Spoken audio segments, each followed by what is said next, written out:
জাকির নায়েককে পলাতক আসামি বলে তাকে ফিরিয়ে দেওয়ার অনুরোধ করেছিল দিল্লি। দর্শক, এবার বাংলাদেশে আসতেছেন জাকির নায়েক হুজুর। জাকির নায়েক হুজুর বাংলাদেশে আসার আগে ভারত থেকে হুমকি দিচ্ছেন ভারতের সরকার। কেন ভারতের সরকার হুমকি দিচ্ছেন এবং বাংলাদেশে আসলে কি জাকির নায়েক হুজুর গ্রেপ্তার হয়ে যাবেন?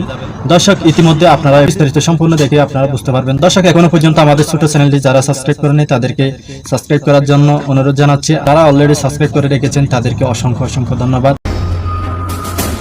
বাংলাদেশে জাকির নায়েক আসার খবরে ভারত বলেছিল পলাতক চিহ্নিত আসামিকে যেন তাদের হাতে তুলে দেওয়া হয়। এমন কথা বলার পর তাদের নিজেদের কথায় ফেসে যাচ্ছে না তো দিল্লি? এমন প্রশ্ন বিশ্লেষকদের। জাকির নায়েককে পলাতক আসামি বলে তাকে ফিরিয়ে দেওয়ার অনুরোধ করেছিল দিল্লি। অন্যদিকে ফ্যাসিস্ট শেখ হাসিনা ভারতে পালিয়ে আছে। এরই পরিপ্রেক্ষিতে বাংলাদেশের পররাষ্ট্র মন্ত্রণালয়ের মুখপাত্র বলেছেন, আমরাও বিশ্বাস করি যে কোনো দেশের অন্য দেশের কোনো অভিযুক্ত বা পলাতক ব্যক্তিকে আশ্রয় দেওয়া উচিত নয়।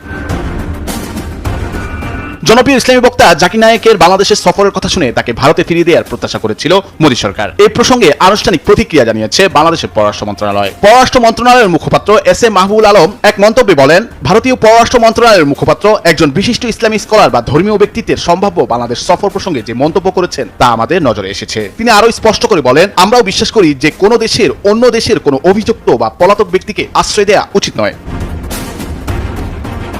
ডক্টর জাকির নায়েক আগামী 28 এবং 29 নভেম্বর বাংলাদেশে একটি দাতব্য অনুষ্ঠানে যোগ দিতে ঢাকায় আসছেন বলে জানা গেছে। এরই পরিপ্রেক্ষিতে গত 30 অক্টোবর এক সংবাদ সম্মেলনে ভারতের পররাষ্ট্র মন্ত্রণালয়ের মুখপাত্র রণধী জয়সওয়াল বলেন, জাকির নায়েক একজন পলাতক আসামি, তিনি ভারতের ওয়ান্টেড। তাই আমরা আশা করি তিনি যেখানে যান না কেন সংশ্লিষ্ট দেশ তার বিরুদ্ধে যথাযথ ব্যবস্থা নেবে এবং আমাদের নিরাপত্তা উদ্বেগের বিষয়গুলো বিবেচনায় রাখবে। এই পরিপ্রেক্ষিতে বাংলাদেশ প্রতিক্রিয়া জানিয়েছে।